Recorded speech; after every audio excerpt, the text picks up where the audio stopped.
G'day everyone, and welcome to another episode of The Wholesome Heathen. I'm Johnny Hellwinter, The Wholesome Heathen. So, as you can see, I have a new setup, and hopefully my audio sounds a bit better than it used to, and will continue to sound better as we go along as I figure out how all this works. I got myself fully set up and prepared to record a video today for you about Linkin Park, and it was going to be part of a series, and it is going to be part of a series, I should say, centered around forgiving bands that you used to love for making albums that you don't love anymore or that you don't currently love. But I wanted to address some things first, so I've decided to make this video now, and I'll do the Linkin Park video at a later time. So, it has been a while since I've uploaded. It's been a few weeks, I think. I haven't checked the exact dates, but it's definitely been at least 2 weeks since my last video. And it's been a crazy couple of weeks, and I'm not. I'm not going to necessarily say I'm not making excuses, but I just wanted to give you some reasons. As I explained in the Fruit and Honesty video, I have an ongoing chronic back injury, and my rehabilitation is at the stage now where I am able to go back to the gym and start lifting weights again. And so, about 2 weeks ago, under strict guidance from my physio, at their gym facilities, at the physiotherapist, I started doing deadlifts again for the first time since January. And even though it was very, very low weight, I hadn't worked out in 10 months, so obviously I felt it. And since then, my daily exercise routine, combined with my yoga, has been more strenuous as I try and strengthen my body and get myself ready to sort of get back out into the world, which is very scary. But in those 2 weeks, I've also done a couple of days of incredibly strenuous physical activity that have pushed me beyond what I'm capable of at the moment. And it's very humbling and it's very sobering to try and partake in activities that 2, 3 years ago it wouldn't have even been a question of whether or not I could do it. It just would have been a matter of course that I do these things. And now I have to think twice and second guess whether or not I'm actually physically capable of doing even, a very simple task, or what should be a very simple task, because I have to think about the ramifications and the consequences, of what it's going to do to my body and what the day after and the day after that is going to look like if I push myself so far. And I have been dealing with those ramifications for the last couple of weeks, and I can't say I regret it, because for the most part I was helping out people that I love dearly, and I'd do it again in a heartbeat. But it basically has meant I haven't been physically or mentally up to recording any videos, and I just wanted to give you a bit of an explanation as to why. So that's definitely a large part of it, was just that my back, and in particular my spasms, have been quite bad in the last few weeks. But I suppose the other good thing is, well, the other thing is, that has kept me from recording videos and spending a lot of time with the YouTube, has been I've been incredibly busy with other projects, which is very exciting, and I can't wait to share more of them with you as they come out. But just to sort of give you an idea of what's going on, some projects. I mean, I've had an ongoing symphonic black metal project that I've been working on for the last 2 or 3 years since I sort of finished up with Hybrid Nightmares. I decided I wanted to do like a studio thing where I just record really, you could call it like paint by numbers pop black metal, and if you take offense to that, then that's your problem and not mine, because I love it. But then I started experimenting with putting orchestration and more classical arrangements around it, and it turned into something what originally was meant to sound more like Watain and Behemoth and Satyricon ended up coming out more like Dimmu Borgir or Vasanya.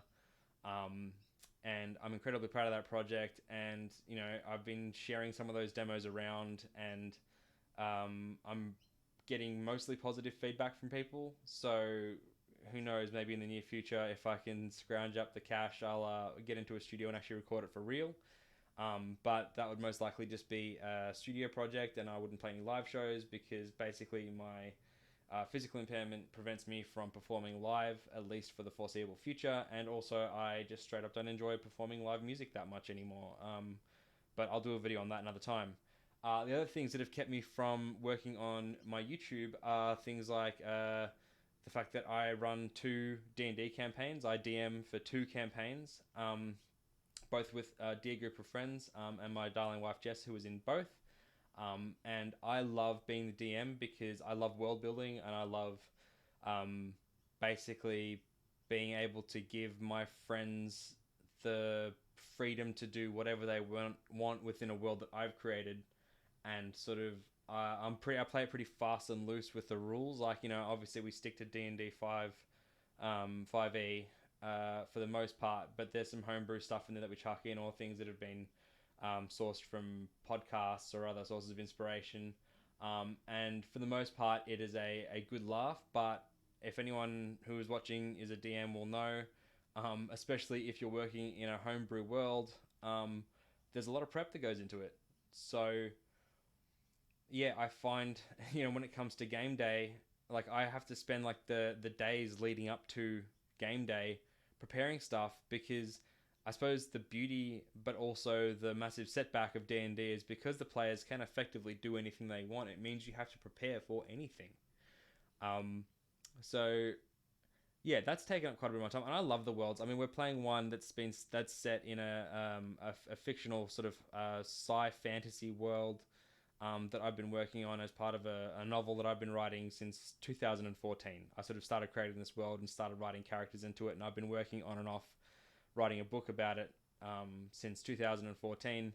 And so they're playing in that world, so I'm very familiar with that world. But the second one is we call it Red Dead Dino, and it's literally just what would happen if a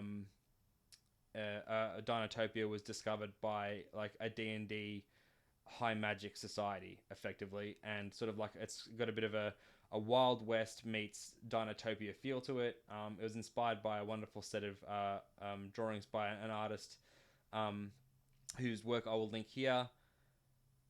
And yeah, we have a lot of fun on that campaign, but preparing for both of those campaigns, because we play them switching every Sunday, we switch between the campaigns.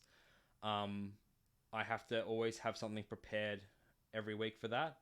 And that does take time, and I recognize that that's a hobby and that's something we do for fun, but I want to make it an enjoyable experience for my friends, and especially during lockdown, having to do it over Zoom or over Skype or Roll20, whatever we end up using, and not being able to socialize and do it in person like we used to. It's become more important to me that the my level of DMing has to step up, and it has to become more immersive, because we don't have the advantages of being there in person and being able to crack jokes, or we have a very limited time space that we're able to work within, because people have other Skype calls with families, and it's not a classic case of what we used to do, where we just rock up, have lunch, play D&D, grab pizza for dinner, hang out for a bit, and drink some beers. Like it's really almost more of a scheduled thing now that has to be very, very strict.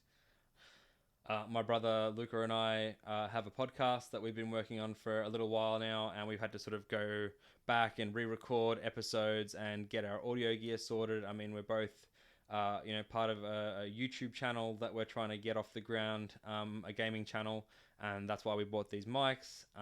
So now our podcasting abilities will be amplified, and any audio dramas that we've been having with that should be audio drama. Should be rectified. So basically, I'll be dropping more info about these things, these projects, as they come closer to fruition. But basically, I just wanted to let you know that at the moment, as well as all of the limitations placed upon me physically by my impairment and my spinal injury, I'm juggling a lot of balls at the moment. And yeah, it's just difficult to find time. And I know I should make time, but sometimes it can be difficult to really just set aside the requisite time to properly script and record one of these videos if it's not a cooking video.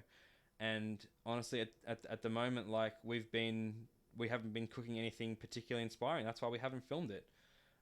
Because yeah, nothing that we've been cooking has been anything new or anything particularly exciting.